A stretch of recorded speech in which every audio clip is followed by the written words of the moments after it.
सकाळी मुलं स्कूलला गेल्यानंतर आपल्या कामांना ही सुरुवात होत असते आणि इथे मी सगळ्यात आधी कपडे मशीनला लावते। जोपर्यंत कपडे होत आहेत तोपर्यंत बाकीची कामं मी आवरून घेते। तर फरशी पुसायच्या आधी मी बाल्कनी धुवून घेते, कारण इथे कुंड्या आहेत आणि कुंड्यातली माती थोडीफार तरी पडते हवेने वगैरे, त्याच्यामुळे पाणी ओतूनच ती धुवायला लागते।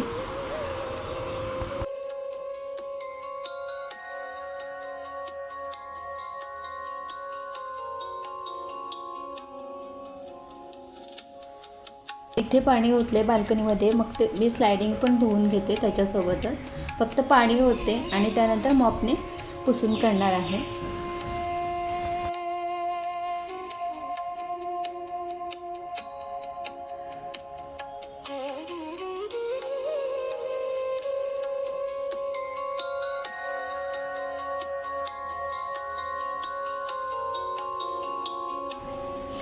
अशा उंच ठिकाणी आपल्या जेव्हा हात पोहोचत नाही ना पुसण्यासाठी वगैरे, तेव्हा मी मॉपचा वापर करत असते। तर फक्त मी फरशी पुसायला याचा वापर करत नाही, तर अशा ठिकाणी अजून एक मी ट्रिक दाखवणार आहे। मॉपचा इथे उपयोग करणार आहे मी।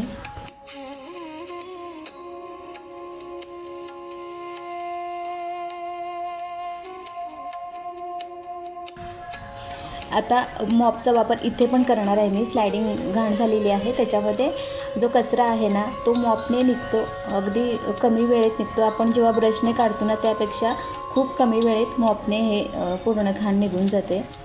फक्त पाणी ओतायचं आहे आणि मॉप फिरवायचा त्याच्यावरून। एकदा ट्राय करू शकता तुम्ही, पटकन हे सगळं क्लीन होतं। तर अशा प्रकारे मॉपचा मी 2 ते 3 ठिकाणी अशा प्रकारे वापर करत असते।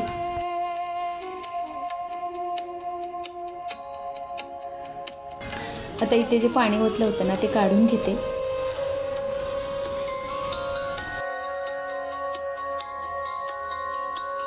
असं रोजचं पाणी ओतून जर ती क्लीन केली ना तरच ती बाल्कनी छान दिसते, नाहीतर मग हवेने धूळ वगैरे येते किंवा ती माती कुंडीतली जी माती आहे ना ती सुद्धा सगळीकडे विखुरलेली असते।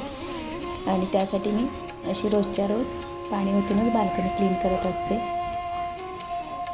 त्यानंतर इथे सोप्यावरची कवरं मी झटकून घेते, म्हणजे सगळा कचरा असेल तो खाली पडतो आपण झाडू मारायच्या आधी। आता ही सगळी लागोपाठ कामं केली ना की पटकन आवरतात आणि आपल्याला मधला वेळ देखील पुरेसा असतो कोणतं वेगळं काम करायचं म्हटलं तर।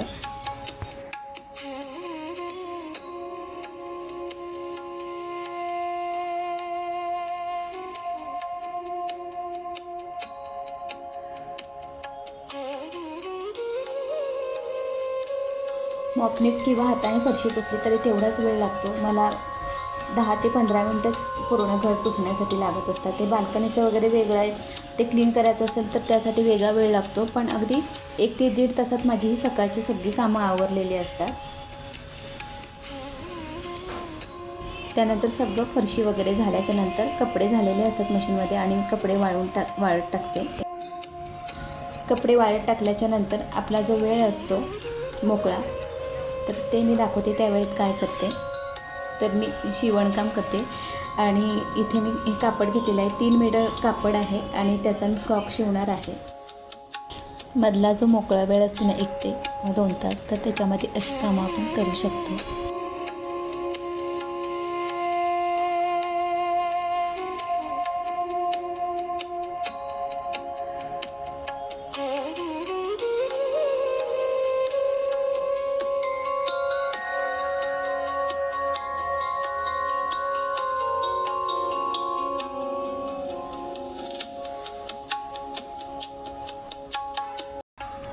तर हे माझं दुपारचं रुटीन असतं, म्हणजे 10 ते 2 वाजेपर्यंत जेवढा वेळ मिळेल तेवढ्यामध्ये मी हे करून घेते।